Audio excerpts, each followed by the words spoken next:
levados cativos pelo diabo para fazer a vontade dele, mas também o retorno à sensatez, livrando-se eles dos laços do diabo, tendo sido feitos cativos por ele para cumprirem a sua vontade. 2 Timóteo capítulo 2, versículo 26, 20 de setembro. Na igreja local, de vez em quando, alguém se comporta de uma maneira chocante a todos por ficar muito irado e incomodado com a liderança da igreja. Frequentemente, essa pessoa serviu fielmente no passado, contudo, torna-se uma torrente de fúria acusando o pastor, ficando incomodado com a equipe pastoral e tentando criar o maior número possível de problemas. O que surpreende é que, habitualmente, essa pessoa é cega em relação a quão desagradável e ímpio é o seu comportamento. Frequentemente, a pessoa pensa estar fazendo a vontade de Deus ao apontar as falhas da liderança da igreja. Timóteo estava tendo problemas semelhantes com várias pessoas de sua própria congregação. Paulo se referiu a essa situação ao escrever que alguns membros de sua igreja haviam sido feitos cativos por ele, o diabo, para cumprirem a sua vontade. 2 Timóteo, capítulo 2, versículo 26. As palavras feitos cativos provêm do grego zoogreu, que significa capturar um animal vivo. É a imagem de colocar um animal em uma jaula ou atrás das grades no zoológico. Isso significa que pessoas que estão se comportando assim são vítimas, de alguma maneira capturadas e presas pelo diabo, enjauladas em ressentimento ou amargura que as leva a agir de uma maneira incoerente com o que elas realmente são. As palavras de Paulo, feitos cativos por ele, o diabo, para cumprirem a sua vontade, poderiam ser melhor entendidas da seguinte maneira: que são levados cativos por ele, o diabo, para realizar a vontade do diabo. Aqui vemos uma imagem de um cristão cujas emoções foram manipuladas pelo diabo até a própria pessoa se tornar a fonte de conflito, discórdia e subversão na igreja, sempre pensando estar fazendo a vontade de Deus. Esse é um cristão enganado, capturado pelo inimigo e agora trabalhando para o diabo, para destruir a igreja local. A ofensa costuma ser o ponto de entrada usado pelo diabo para seduzir um cristão a adotar esse comportamento. E é surpreendente a rapidez com que um dardo de ofensa do inimigo pode ser lançado no coração de uma pessoa. Igualmente, surpreendente é a velocidade com que um único dardo maligno consegue mudar a perspectiva dessa pessoa acerca de alguém a quem ela costumava honrar e respeitar. Em questão de segundos, toda a sua visão daquela outra pessoa pode ser negativamente afetada. Como o gotejamento de água, o diabo começa a atacar repetidamente a mente de uma pessoa com acusações contra aquele que já foi tão venerado. Digamos que o acusado seja o pastor da pessoa. O inimigo pode incutir na mente dessa pessoa alegações falsas como: ele é tão arrogante e orgulhoso. Se outras pessoas vissem o que você vê, ninguém viria a esta igreja. Ele não lhe dá valor. Ele não merece que você sirva em sua equipe. Deixe-o. As pessoas dessa cidade precisam de um pastor que realmente as ame.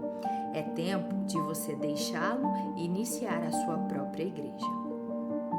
Quando o inimigo está atacando a mente e as emoções dessa maneira, frequentemente a vítima não percebe que o engano está tentando se infiltrar em seu coração. Ela está caindo na armadilha do diabo e está acontecendo, a pessoa realmente acredita que o que ela está pensando e fazendo é correto. Esse é um exemplo clássico de um cristão levado cativo pelo diabo para fazer a vontade dele. Esse cristão acredita sinceramente estar agindo com um espírito correto e fazendo a vontade de Deus ao se rebelar contra a autoridade constituída por Deus sobre a sua vida. Felizmente, Deus é capaz de lidar com o coração dessa pessoa e revelar quão errada ela está, e seu relacionamento com a autoridade sobre ela pode ser completamente restaurado. Entretanto, a restauração nesses tipos de casos é uma ocorrência rara. Geralmente, o dano é tão grave que as pessoas ficam profundamente feridas, que é precisamente o objetivo que o diabo deseja atingir. Permita-me dar-lhe esse conselho para ajudá-lo a evitar ser pego nesse engano diabólico.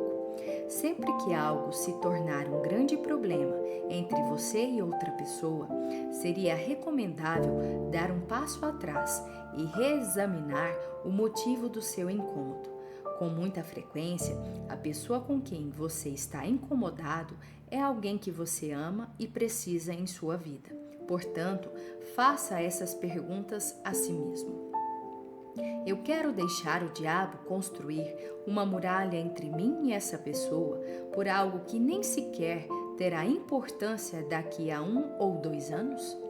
Eu realmente penso que essa pessoa tinha a intenção de me magoar? Não seria melhor eu perdoar essa pessoa e preservar o nosso relacionamento que demorou tanto tempo para ser construído? O que aconteceu é realmente tão sério ou estou exagerando o tamanho do incidente? Eu poderia fazer o mesmo com outra pessoa? A partir de minha própria experiência ao longo dos anos, descobri que o diabo está constantemente buscando momentos oportunos para colocar maus sentimentos entre as pessoas. Ele é um mestre em embelezar ofensas reais ou imaginárias até elas se tornarem exageradas e maiores do que a realidade. E ele sabe exatamente quando mexer com você. Então, desacelere, acalme-se e conceda a si mesmo algum tempo para pensar e orar antes de começar a acusar alguém. Seria uma boa ideia encontrar um amigo que será honesto com você. Peça a esse amigo para lhe dizer a verdade sobre o que você está sentindo e sobre como você está se comportando. Uma boa dose de honestidade de um amigo verdadeiro pode ser exatamente o que você precisa para despertar do que o diabo está tentando fazer em você e por seu intermédio. Ouça esta oração e veja se ela se encaixa em sua vida. Senhor, não quero nunca que o demônio me leve cativo para fazer a vontade dele em minha igreja ou meu local de trabalho. Ele é um acusador.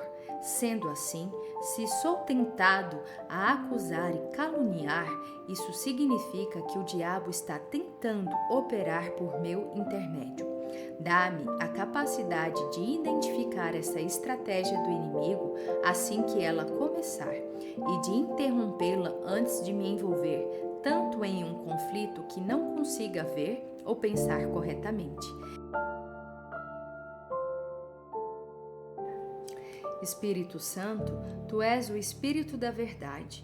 Por isso, capacita-me a ver e ouvir a verdade sobre mim mesmo, porque quero permanecer livre.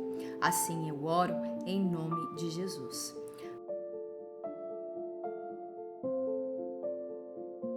Refletir.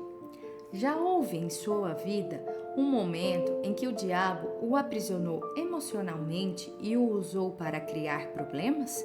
Depois, você ficou muito arrependido pelo seu papel negativo naquela situação? Alguma vez você voltou e pediu desculpas pelo que fez? Você já viu alguém cair nessa armadilha em sua igreja ou em seu local de trabalho? Quando esse incidente ocorreu, Você reconheceu que a pessoa que estava agindo de maneira tão destrutiva estava com sua mente e suas emoções literalmente cativas?